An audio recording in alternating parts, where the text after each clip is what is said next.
আজ আমি আর বনু মিলে একসাথে বেরিয়ে পড়লাম মেলা দেখার জন্য।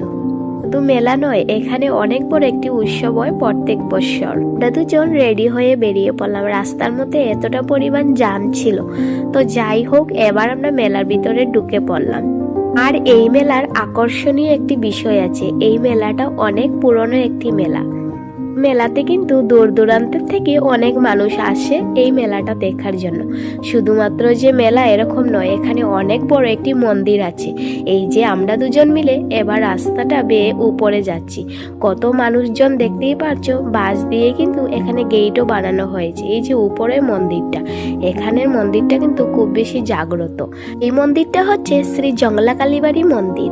মা কিন্তু মন্দিরের ভিতরেই কিন্তু বসে আছেন। মানুষের ভিড়ের কারণে আমরা আর মাকে দর্শন করতে পারলাম না, দূর থেকেই প্রণাম করে নিলাম।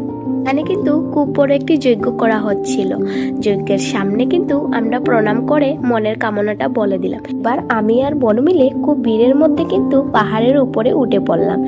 এখানেও কিন্তু পূজা হচ্ছিল, চতুর্দিকে শুধু মানুষই দেখা যাচ্ছে। তো আমরা সাইড করে একটুখানি চলে গেলাম ফটো তোলার জন্য। এবার আমরা উপর থেকে চলে যাব নিচে। আর এই যে নিচের থেকে দেখতে পাচ্ছ কত মানুষজন উপরে উঠছে। তারপর চোখে পড়লো স্ট্যাচু, এদেরকেও কিন্তু একটুখানি ভিডিও করে নিলাম। খুব ভালো লাগছে দেখে।